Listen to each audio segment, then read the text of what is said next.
दोस्तों, अगर आप और अच्छी नींद चाहते हैं तो हमारी प्यारी सी ऐप नींद को इंस्टॉल करें। इस ऐप पर आपको एक्सक्लूसिव स्लीप स्टोरीज़ मिलेंगी और आप बिना यूट्यूब प्रीमियम के भी इन स्टोरीज़ को बैकग्राउंड में सुन सकेंगे। इंस्टॉल करने के लिए आप हमारी वेबसाइट neend.app पर ज़रूर आइए और अच्छी कहानियाँ, स्लीप म्यूज़िक, कुछ टिप्स सुनने के लिए इस चैनल को सब्सक्राइब कीजिए। अगर आपको शांभवी यानी मेरे द्वारा कही गई और भी कहानी सुननी है तो कमेंट करके मुझे जरूर बताइए। लाइक, शेयर एंड सब्सक्राइब करके हमें सपोर्ट करें। नमस्कार,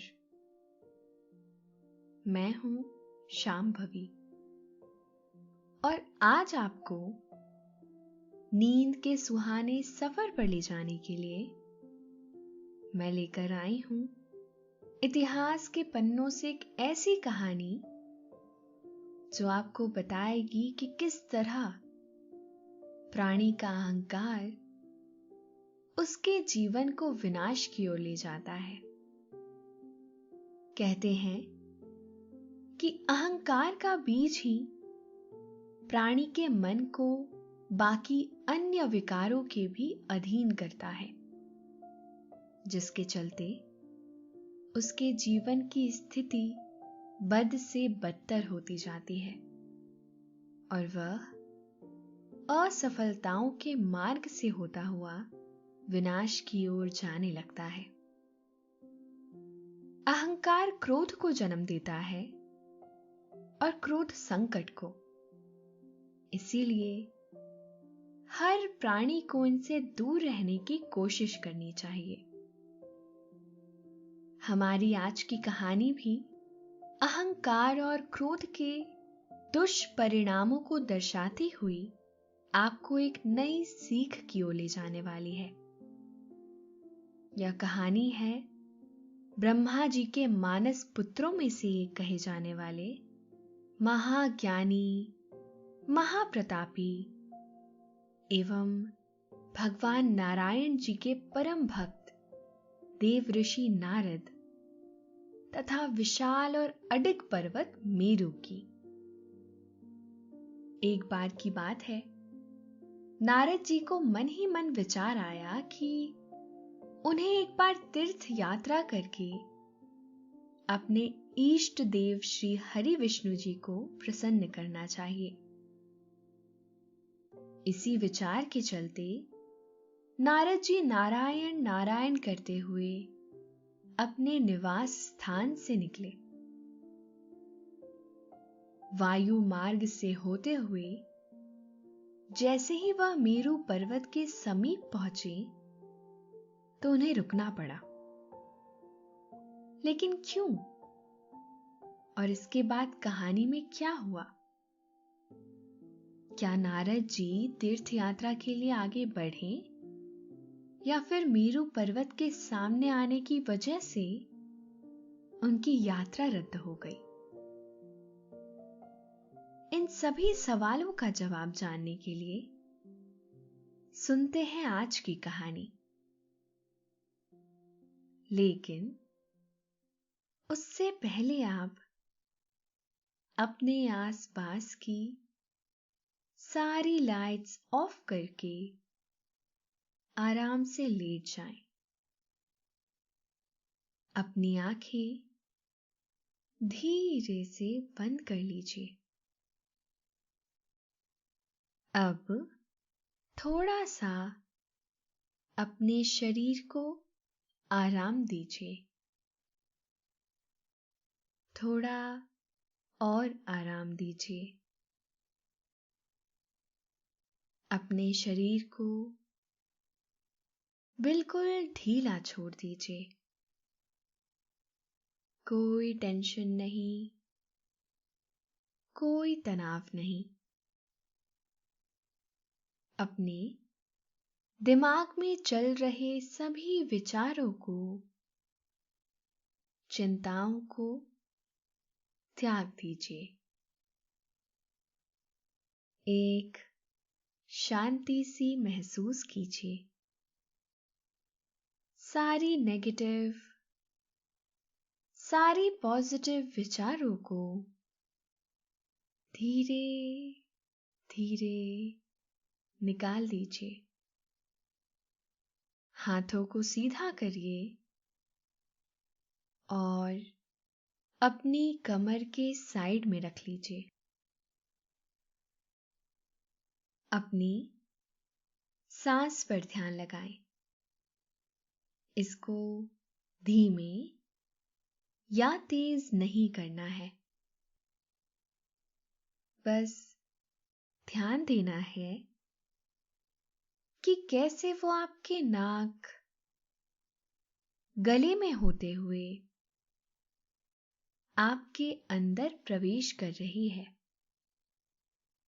और कैसे वो आपके गले और नाक के माध्यम से वापस निकल रही है। मन शांत, एकदम शांत होता जा रहा है। आप बहुत अच्छा महसूस कर रहे हैं। खुद को काफी हल्का महसूस कर रहे हैं। हर तरफ शांति है, सुकून है, खामोशी है। दोस्तों, यह कहानी है त्रिदेवों में से एक ब्रह्मदेव जी के मानस पुत्र, ब्रह्म ज्ञानी व महान तपस्वी देवऋषि नारद जी तथा विशाल और अडिग पर्वत मेरु की। दोस्तों, सबसे पहले आप ये जान लीजिए कि देवऋषि नारद जी की जो छवि आपने फिल्मों या अन्य सीरियल्स में देखे हैं, वह वैसे बिल्कुल भी नहीं है। सनातन धर्म के शास्त्रों के अनुसार नारद जी ब्रह्मदेव के 7 मानस पुत्रों में से एक हैं। वह एक महान नारायण भक्त तथा ब्रह्म ज्ञानी महापुरुष हैं। उन्होंने बहुत ही कठिन तपस्या से देव ऋषि का पद प्राप्त किया है। देव ऋषि नारद धर्म के प्रचार तथा लोक कल्याण कार्यों के लिए सदैव ही तत्पर रहते हैं। शास्त्रों में नारद जी की तुलना भगवान के हृदय से की गई है। इसी कारण की वजह से ही समस्त युगों में, लोकों में, विद्याओं में, उत्सवों आदि में नारद जी का सदा से प्रवेश रहा है। उन पर श्री हरि विष्णु जी की असीम कृपा बरसती है। सिर्फ देवताओं ने ही नहीं, बल्कि दानवों, गंधर्वों, तपस्वियों, मनुष्यों आदि ने भी नारद जी से परामर्श लिया है। श्रीमद् भगवत गीता के 10वें अध्याय में भगवान श्री कृष्ण जी ने नारद जी की महानता को स्वीकार करते हुए कहा है कि मैं देव ऋषियों में नारद हूं। संक्षेप में कहें तो देव ऋषि नारद जी ज्ञान के सागर तथा श्री नारायण जी के रंग में रंगे हुए उनके ऐसे भक्त हैं जो संसार का कल्याण करते हुए विधि के अनुसार कार्य कर रहे हैं। एक बार की बात है, देव ऋषि नारद अपने कार्यों को निपटा रहे थे, तभी उन्हें विचार आया कि उन्हें तीर्थ यात्रा कर प्रभु के दर्शन करने चाहिए। इससे प्रभु उन पर प्रसन्न होंगे और उन पर अपनी कृपा बरसाते रहेंगे। इसी सोच विचार के साथ ही नारद जी ने अपना सारा काम काज समाप्त किया और खुशी खुशी यात्रा के लिए निकल गए। पृथ्वी पर चारों ओर वातावरण इतना सुंदर था कि देखते ही मन मोह लेता था। दोस्तों, अब से आप bed time stories, guided meditations, relaxing music, इन सब का आनंद नींद ऐप पर ही उठा सकते हैं। प्रकृति की गोद में ये हरे भरे पेड़ पौधे, ये लहलाते खेत खलिहान, ये कलकल करती नदियां, ये झरने आंखों को सुकून और ईश्वर के धन्यवाद के लिए काफी थे। इन पर आकाश में उड़ते हुए पक्षी अपने पंखों के साथ उड़ते हुए कितने सुंदर लग रहे थे। नारद जी ने सोचा कि उन्हें भी इसी आकाश मार्ग से अपने लक्ष्य की ओर बढ़ना चाहिए। इस निश्चय के साथ ही नारद जी ने नारायण नारायण करते हुए अपने निवास स्थान से निकल गए। वह जहां से गुजरते वहां ही नारायण नारायण के स्वरों की मीठी मीठी ध्वनि सारे के सारे वातावरण को ही महका देती। उनका भगवान नारायण जी के शब्दों का यह सत्संग सारे के सारे आकाश में भक्ति के रंग की ऐसी बारिश कर रहा था कि उस बारिश की मधुर मधुर बूंदें जिस किसी के कानों में भी पड़ती उसका ही कल्याण हो जाता। और हो भी क्यों ना, आखिरकार नारायण नाम की महिमा ही इतनी है। और वैसे भी जहां ईश्वर की भक्ति होती है वहीं पर ही उनकी शक्ति भी समाई होती है। नारायण नाम में डूबे हुए नारद जी धीरे धीरे आगे बढ़ते ही चले जा रहे थे। जैसे ही वह थोड़ी दूर पहुंचे, उन्हें अपने सामने मेरु पर्वत दिखाई दिए। बहुत ही विशाल देह और बहुत ही बड़ा स्वरूप। यह मेरु पर्वत अपने अंदर ना जाने कितने ही जीव जंतु और वनस्पतियों को समाये हुए था। नारद जी ने अपने नम्र स्वभाव के अनुसार मेरु पर्वत को प्रणाम किया और बड़े ही आदरमय भाव से उनसे आगे जाने के लिए मार्ग मांगा। लेकिन ना जाने क्यों पर मेरु पर्वत अपने अहंकार में इतना डूबे हुए थे, उन्होंने बड़े ही कठोर शब्दों में देव ऋषि नारद जी के प्रणाम का उत्तर दिया और बड़े ही क्रोधित स्वर में उनसे पूछा, बताएं देव ऋषि, ऐसी कौन सी विपदा आन पड़ी थी जो आपने मुझ जैसे बड़े पर्वत को जगाने का प्रयास किया? मेरु पर्वत से इस तरह के स्वर सुनकर देव ऋषि को पहले तो कुछ भी समझ नहीं आया। उन्हें समझ नहीं आ रहा था कि आखिर मेरु पर्वत इस तरह से उनसे बात क्यों कर रहे हैं। लेकिन वो कहते हैं ना, जब नाश मनुष्य पर छाता है पहले विवेक मर जाता है। कुछ ऐसा ही हो रहा था पर्वत मेरु के साथ भी। उन्हें बिल्कुल भी समझ नहीं आ रहा था कि वह आखिर किससे बात कर रहे हैं और किन शब्दों का प्रयोग कर रहे हैं। देव ऋषि नारद तो सब कुछ जानते थे, इसीलिए वह मेरू पर्वत के भीतर के अहंकार का प्रत्यक्ष देखने के लिए कुछ देर वहीं रुक गए और उनसे वार्तालाप करने लगे।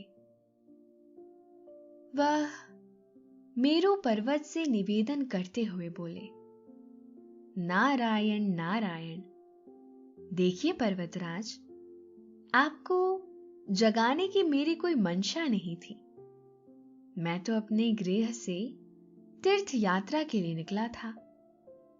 तभी मार्ग में इतना विशाल और विकराल पर्वत देखकर रुक गया। आपके स्वरूप से मैं जान गया कि यह पर्वत मेरू ही है। श्रीमान, आपका स्वरूप इतना विशाल है कि मैं बिना आपकी आज्ञा लिए यहां से भला कैसे जा सकता हूं। इसीलिए हे मेरू पर्वत, मैं आपसे प्रार्थना करता हूं कि आप मुझे तीर्थ यात्रा पर जाने के लिए थोड़ा सा मार्ग प्रदान करें, ताकि मैं अपने कार्य में सफल हो सकूं। नारायण नारायण। देव ऋषि नारद के मुख से यह बात सुनकर मेरू पर्वत बोले, वह तो ठीक है देव ऋषि, लेकिन मैं आपको मार्ग नहीं दे सकता। यदि आपको अपने कार्य के लिए जाना है तो दूसरा मार्ग ढूंढ लीजिए। दूसरा मार्ग? देव ऋषि नारद जी ने बड़ी ही व्याकुलता से मेरू पर्वत से पूछा। हां देव ऋषि, दूसरा मार्ग।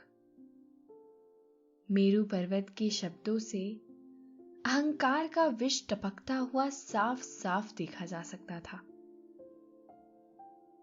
देव ऋषि नारद जी समझ गए कि मैं नाम का दानव मेरू पर्वत के सर पर चढ़ गया है। अब देव ऋषि नारद जी ने अहंकारी मेरू पर्वत को सबक सिखाने की सोची। उन्होंने बड़े ही भोलेपन में मेरू पर्वत से कहा, लेकिन यदि मैं दूसरे मार्ग से गया तो मेरा बहुत सा समय नष्ट हो जाएगा। आप कृपा करके मुझे थोड़ा सा मार्ग दे दीजिए। आपको शायद मेरी बात समझ नहीं आई देव ऋषि। मैं केवल कुछ ही प्राणियों के लिए मार्ग छोड़ता हूं और मेरी उस सूची में आप बिल्कुल भी नहीं हैं। इसीलिए मैं आपको बिल्कुल भी मार्ग नहीं देने वाला। अच्छा होगा कि आप यहां से चले जाएं और अपना कार्य करें। मेरू पर्वत ने देव ऋषि नारद को साफ साफ मना करते हुए कहा। इस पर देव ऋषि बोले, तो मतलब आपने आज ठान लिया है कि आप मुझे मार्ग नहीं देंगे? जी हां, मैं आपको आज मार्ग नहीं देने वाला, मेरू पर्वत ने ऐंठते हुए कहा। यह सुन नारद जी थोड़ी देर के लिए मुस्कुराए और मेरू पर्वत से फिर बोले, हे मेरू पर्वत, यदि आपको स्वयं देवराज इंद्र कहें तो क्या तब भी आप मुझे मार्ग नहीं देंगे? बिल्कुल नहीं देव ऋषि। यदि आपको जाना ही है तो किसी अन्य मार्ग से जाइए, क्योंकि यह मार्ग आपको आज नहीं मिलने वाला। यह कहते कहते अब मेरू पर्वत की आंखें लाल हो गई थी।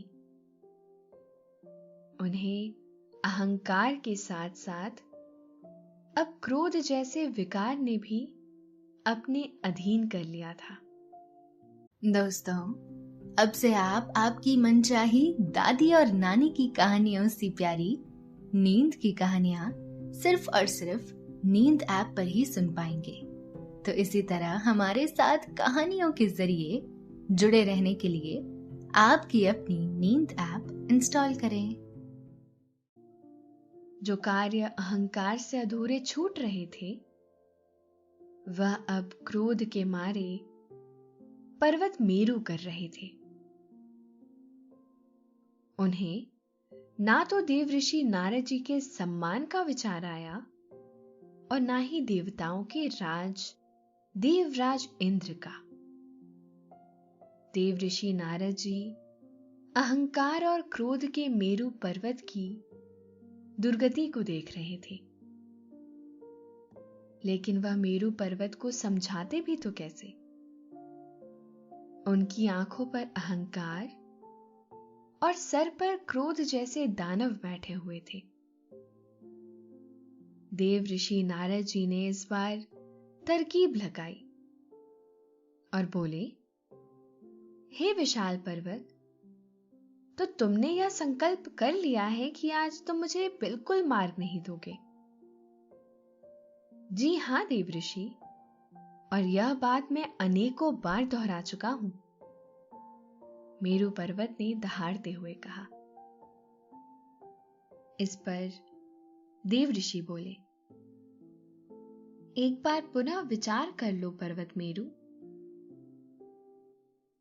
मैं अपना निर्णय सुना चुका हूं। मेरू पर्वत ने क्रोध भरे शब्दों में कहा। यह सुन देव ऋषि नारद मुस्कुराए और बोले, ठीक है विशाल पर्वत, लेकिन यदि तुम्हें पवन देव मुझे मार्ग देने को कहेंगे, तब तो तुम मुझे मार्ग प्रदान कर दोगे ना? मेरू पर्वत ने उसी अहंकार भरे शब्दों से कहा, आप मेरी बात ध्यान से सुने, चाहे पवन देव भी कहें या कोई और देव, आपको यहां से मार्ग नहीं मिलने वाला। देव ऋषि नारद जी ने फिर मुस्कुराते हुए पूछा, ये तो ठीक है, लेकिन क्या यही बात तुम ब्रह्मदेव जी की सौगंध खाकर कह सकते हो? देव ऋषि की मुस्कुराहट मेरू पर्वत को चुभने लगी और वह क्रोध में दहाड़ता हुआ बोला, मैं पर्वतों का पर्वत मेरू प्रजापति ब्रह्मा जी को साक्षी मानकर यह प्रण करता हूं कि मैं अब से देव ऋषि नारद को यहां से जाने के लिए मार्ग कदापि नहीं दूंगा। देव ऋषि नारद को इसी क्षण की प्रतीक्षा थी। वह जानते थे कि संसार के सभी पर्वतों के राजा हैं पवन देव, जिनके आदेश की पूर्ति करना सभी पर्वतों का कर्तव्य है। लेकिन अपने अहंकार के चलते मेरू पर्वत ने एक ऐसा प्रण कर लिया था जिसमें अब वह खुद ही फंस चुके थे। मेरू पर्वत के इस कथन को सुनकर देव ऋषि नारद जी ने उसे प्रणाम किया और बोले, ठीक है मेरू पर्वत जी, यदि आपकी यही इच्छा है तो यही सही। इतना कहकर देव ऋषि नारद नारायण नारायण कहते हुए सीधा पवन देव जी के पास पहुंचे। देव ऋषि नारद जैसे महान हरिभक्त को अपने दरबार में देखकर पवन देव ने उनका खूब स्वागत सत्कार किया और बड़े ही प्रेम से बोले, प्रणाम देव ऋषि, अहो भाग्य मेरे जो आप जैसे तपस्वी स्वयं यहां पधारे। आदेश करें, मैं आपकी कैसी सेवा कर सकता हूं? पवन देव का सत्कार देख नारद जी बहुत खुश हुए और बोले, हे पवन देव, मैं तो तीर्थ यात्रा के लिए निकला था, लेकिन मेरे मार्ग में विशालकाय पर्वत मेरू जी विराजे थे। मैंने बड़ी ही नम्रता के साथ उनसे विनती की कि मुझे थोड़ा सा मार्ग दे दे, लेकिन वह नहीं माने। फिर मैंने कहा कि यदि देवताओं के राजा इंद्रदेव आपसे मुझे रास्ता देने के लिए कहें तो क्या आप मान जाएंगे? लेकिन मेरू पर्वत फिर भी नहीं माने। इसके बाद मैंने कहा कि पवन देव जी भी मेरे बहुत अच्छे मित्र हैं। यदि वह आपसे मुझे मार्ग देने को कहे तो क्या आप तब भी नहीं मानेंगे? लेकिन मेरू पर्वत जी बड़े ही कठोर शब्दों में ब्रह्मा जी की सौगंध खाते हुए बोले कि चाहे जो कोई भी हो, वह आज मुझे मार्ग नहीं देंगे। हे पवन देव, यदि आप मेरी कुछ सहायता करना ही चाहते हैं तो कृपया मुझे मेरू पर्वत से कहकर थोड़ा सा मार्ग दिला दे, ताकि मैं तीर्थ यात्रा के लिए जा सकूं। जब पर्वतों के राजा पवन देव को पता चला कि उन्होंने अपने राजा के साथ साथ देव ऋषि नारद जी का भी अपमान किया है, तो वह क्रोधित हो उठे। वह देव ऋषि नारद जी से बोले, आप निश्चिंत हो जाइए देव ऋषि, मेरू पर्वत के इस अभद्र व्यवहार का दंड उन्हें अवश्य ही दिया जाएगा। मैं उनका अहंकार भरा मस्तिष्क तोड़कर ही रहूंगा, आप बस देखते जाइए। इसके बाद पवन देव जी सीधा मेरू पर्वत के पास पहुंच गए और उसे देव ऋषि नारद जी को मार्ग देने के लिए कहा। लेकिन अपने अहंकार में किए गए वचन के चलते अब मेरू पर्वत कुछ नहीं कर सकता था, जिससे पवन देव क्रोधित हो गए और अपने पूरे वेग के साथ बहने लगे। उनका वेग देखकर पर्वत में शरण लिए सभी पशु पक्षी अपनी जान बचाकर मेरू पर्वत को छोड़कर भाग गए। मेरू पर्वत अपनी पूरी शक्ति के साथ डटा रहा, लेकिन पवन देव का क्रोध अब थमने वाला नहीं था। वह इतनी तेजी से बहे कि देखते ही देखते मेरू पर्वत का अहंकार भरा शीश भूमि पर आ गिरा। भूमि पर गिरा अपना शीश देखकर मेरू पर्वत को अपनी भूल का स्मरण हो गया। पवन देव ने नारद जी को मार्ग दिया और मेरू को समझाया कि प्राणी को कभी भी स्वयं पर अहंकार नहीं करना चाहिए और ना ही अहंकार में कोई निर्णय लेना चाहिए, क्योंकि अहंकार प्राणी की बुद्धि का नाश कर धीरे धीरे उसे विनाश की ओर ले जाता है। तो दोस्तों, अभी आपने यह कहानी सुनी। अब आप काफी अच्छा महसूस कर रहे हैं और आपको नींद आ रही है। निंदिया रानी धीरे धीरे आपको सुला रही है। आपकी आंखें भारी हो रही हैं।